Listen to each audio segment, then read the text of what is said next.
Hello everyone. তো চলে এসেছি আজকে আবার একটা নতুন রেসিপি নিয়ে। তো আজকের রেসিপি হলো চিংড়ি ভর্তা।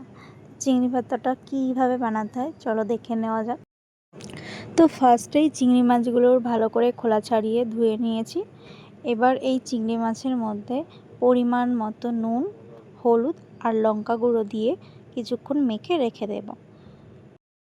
তো এরপরে আমরা একটি কড়াইতে তেল গরম করতে দিয়ে তেলটি গরম হয়ে গেলে তার মধ্যে একটি শুকনো লঙ্কা দিয়ে ভেজে তুলে নেব এবং ওই তেলেই পেঁয়াজ কুচি ও গোটা রসুন দিয়ে ভেজে নেব। পেঁয়াজের রঙটা ব্রাউন হয়ে এলে আমরা একটি পাত্রে পেঁয়াজ আর রসুনটা তুলে নেব এবং ওই তেলের মধ্যেই আমরা যে চিংড়ি মাছটা মেখে রেখেছিলাম সেটা অল্প সময়ের জন্য একটু ভালো করে ভেজে নেব। তোমাদের কাদের কাদের চিংড়ি মাছ ফেভারিট জানাতে ভুলো না জানো, আমারও কিন্তু চিংড়ি মাছ খুব ফেভারিট।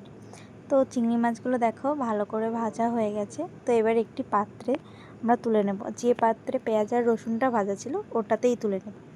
এবার আমরা ওগুলো একসাথে শিলে বেটে নেব। তোমরা যদি আমার ভিডিওটা ইউটিউব থেকে দেখে থাকো তাহলে অবশ্যই চ্যানেলটি সাবস্ক্রাইব করে বেল আইকনটা বাজিয়ে দিও, যাতে তোমাদের কাছেই সবার প্রথমে ভিডিওটি দিই। আর যদি ফেসবুক থেকে দেখে থাকো তাহলে অবশ্যই চ্যানেলটি ফলো করে আমার পাশে থেকো। আর আমার ভিডিও কেমন লাগে অবশ্যই কমেন্ট করে জানিও।